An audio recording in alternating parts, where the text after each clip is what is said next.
Aujourd'hui, beaucoup portent le micro mais peu portent la croix. Beaucoup savent parler de Dieu mais peu vivent réellement avec Dieu. La vraie question aujourd'hui n'est plus « qui prêche ?» mais « qui représente réellement Dieu dans cette génération ?» Nous vivons une époque étrange. Une époque où l'apparence spirituelle impressionne parfois plus que la présence réelle de Dieu. Sur les réseaux sociaux, dans certaines assemblées, dans certaines prédications, on voit beaucoup de lumière, beaucoup de bruit, beaucoup d'émotions mais parfois très peu de transformation réelle.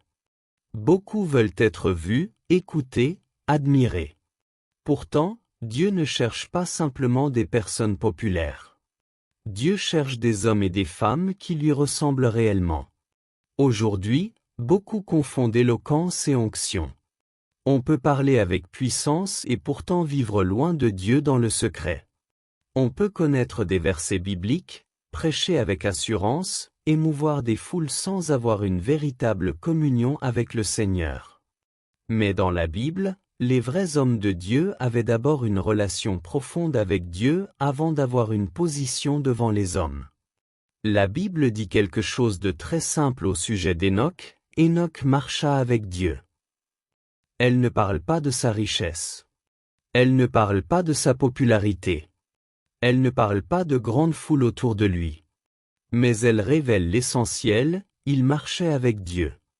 Voilà ce que le ciel recherche encore aujourd'hui. Pas seulement des personnes capables de parler de Dieu, mais des personnes capables de vivre avec Dieu. Parce qu'il est possible d'impressionner les hommes et d'être vide spirituellement dans le secret. Il est possible de sourire devant les gens tout en étant détruit intérieurement. Mais le vrai homme de Dieu reste le même partout, devant la foule, dans les difficultés, dans la tentation, dans la solitude et même quand personne ne le regarde. Jésus lui-même, malgré sa puissance, malgré les miracles, malgré les foules qui le suivaient, prenait du temps seul avec le Père. Très tôt le matin, il allait prier dans des lieux retirés. Cela nous montre une vérité importante. Personne ne peut porter une vraie vie spirituelle sans intimité avec Dieu. Un vrai homme de Dieu aime la présence de Dieu plus que les applaudissements. Il aime la prière plus que la popularité. Il dépend du Saint-Esprit et non de son intelligence humaine. Aujourd'hui, beaucoup cherchent la visibilité, mais très peu cherchent réellement la consécration. Le vrai homme de Dieu ne cherche pas sa propre gloire. Il cherche la gloire de Jésus-Christ. Dans cette génération, beaucoup veulent être connus, admirés, célébrés. Mais Jean-Baptiste a déclaré une phrase puissante, « Il faut qu'il croisse et que je diminue ». Voilà le cœur d'un véritable serviteur de Dieu. Quand Dieu agit dans sa vie, il ne vole pas la gloire de Dieu. Il ne cherche pas à attirer les regards sur lui-même. Il ne transforme pas le ministère en spectacle. Il comprend que tout ce qu'il possède vient de Dieu. Après avoir guéri un homme infirme, Pierre a dit à la foule, « Pourquoi nous regardez-vous comme si c'était par notre propre puissance que cet homme a été guéri ?» Pierre savait que toute la gloire revenait à Dieu. Et aujourd'hui encore, les vrais serviteurs de Dieu dirigent toujours les regards vers Jésus-Christ.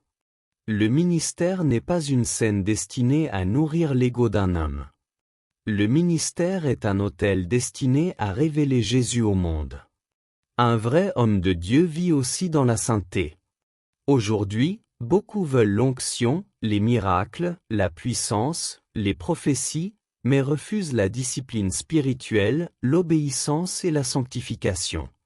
Pourtant, la Bible dit clairement, sans la sanctification, personne ne verra le Seigneur. Le vrai homme de Dieu n'est pas parfait. Il peut tomber, il peut lutter, il peut traverser des combats. Mais il refuse de banaliser le péché. Il refuse de vivre dans l'hypocrisie. Il refuse la double vie. Joseph est un exemple puissant. Quand la femme de Potiphar a voulu le séduire, il a répondu, « Comment ferais-je un aussi grand mal et pécherais-je contre Dieu ?» Même quand personne ne regardait, Joseph craignait Dieu. Et aujourd'hui encore, Dieu cherche des personnes qui gardent leur intégrité même dans le secret. Le vrai homme de Dieu aime les âmes plus que l'argent. Et ce sujet est sensible aujourd'hui parce que beaucoup de personnes ont été blessées ou déçues par certains comportements religieux. Mais il faut comprendre une chose importante, Dieu n'est pas le problème. Le problème vient parfois du cœur des hommes. Jésus a chassé les vendeurs du temple parce qu'ils avaient transformé la maison de Dieu en marché. Le vrai homme de Dieu ne manipule pas les gens pour l'argent. Il ne profite pas de la souffrance des personnes. Il ne transforme pas l'évangile en commerce. Paul disait qu'il ne falsifiait pas la parole de Dieu. Cela veut dire que le vrai serviteur de Dieu reste sincère devant Dieu et devant les hommes. Son objectif principal n'est pas de devenir riche ou célèbre, mais de sauver des âmes, de relever les cœurs brisés et de conduire les hommes vers Jésus-Christ. Le vrai homme de Dieu dit aussi la vérité, même lorsque cette vérité dérange. Nous vivons dans une génération qui aime entendre uniquement des paroles agréables. Beaucoup veulent seulement des messages qui encouragent sans corriger, des paroles qui motivent sans appeler à la repentance. Mais un véritable homme de Dieu annonce tout le conseil de Dieu. Il parle de l'amour de Dieu, mais aussi de la repentance. Il parle de la grâce, mais aussi de la vérité. Il parle du salut, mais aussi de la nécessité de changer de vie. Le prophète Jérémie a souffert parce qu'il annonçait la vérité. On l'a rejeté, humilié et critiqué. Pourtant, Dieu était avec lui. Aujourd'hui encore, ceux qui marchent réellement avec Dieu seront parfois incompris, parce que la lumière dérange les ténèbres. Le vrai homme de Dieu sert avec humilité. Jésus, le roi des rois, a lavé les pieds de ses disciples. Quel exemple puissant! Celui qui est vraiment grand devant Dieu n'écrase pas les autres. Il ne cherche pas à humilier les faibles. Il ne se comporte pas comme un Dieu devant les hommes. Plus Dieu élève une personne, plus cette personne doit devenir humble. Car l'orgueil détruit même les plus grands appelés. La Bible dit, Dieu résiste aux orgueilleux, mais il fait grâce aux humbles. Et finalement, le plus grand signe d'un vrai homme de Dieu aujourd'hui, c'est qu'il ressemble à Jésus. Pas seulement dans ses paroles mais dans son caractère, dans son amour, dans sa compassion, dans sa vérité, dans son humilité et dans sa sainteté. Parce qu'au final, le vrai ministère ne consiste pas à impressionner les hommes. Le vrai ministère consiste à révéler Jésus-Christ au monde. Peut-être que tu as été déçu par certaines personnes. Peut-être que tu as vu des scandales qui t'ont blessé spirituellement.